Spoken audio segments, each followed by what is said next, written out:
নমস্কার, আমি Ramsar crop science private লিমিটেডের পক্ষ থেকে একটা এরিয়াতে এসেছি, সেটা হচ্ছে মোলাঙ্গি।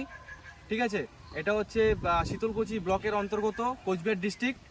তো এই এরিয়াতে আমাদের ভেসোম্যাক্স ধানের জমিতে প্রয়োগ করা হয়েছিল। তো এখানে এসে দেখলাম যে রেজাল্ট ভালো হয়েছে এবং আমাদের কয়েকজন চাষিকে পেয়ে গেছি যারা আমাদের ভেসোম্যাক্সটা ব্যবহার করেছে। আসুন তাহলে ওদের মুখ থেকে শুনে নিই কেমন রেজাল্ট হয়েছে। তো দাদা নমস্কার। নমস্কার। প্রথমে আপনার নামটা আর ঠিকানাটা বলবেন। দুলেল চন্দ্র বর্মন আমার নাম। হ্যাঁ, আমার বাড়ি মোলাঙ্গি। আচ্ছা। হ্যাঁ, গ্রাম নগরনাপড়া। আচ্ছা।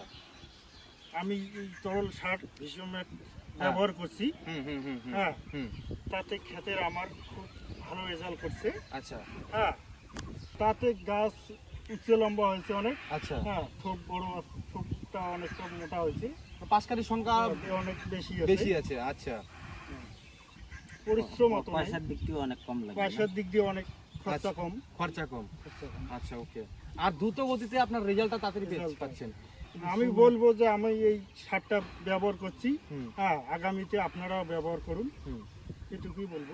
আপনাদের কি মতামত যে এটা কি ব্যবহার করা উচিত কি উচিত না? ব্যবহার করা উচিত।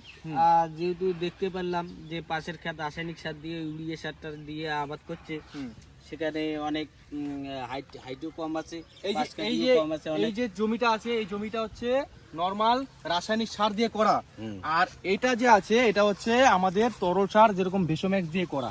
ঠিক আছে, আপনারা ভালো করে বুঝতে পারছেন এখানে কালার আর এখানে যে পাঁচকাঠির সংখ্যা অনেকটাই বৃদ্ধি পেয়েছে।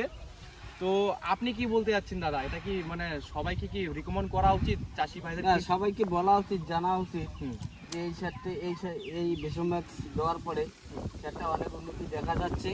এবং আমরা এখন দেখবো, আমরাও কৃষক লোক, এখন যদি আমরা কম পাইছি, যদি রাসায়নিক সারের থেকে আমরা যদি ডেভেলপমেন্ট পাই, ঠিক আছে, তাহলে অবশ্যই আগামীতে আমরা এই ভেসোম্যাক্স ব্যবহার করা শুরু করে দিয়ে দেবো।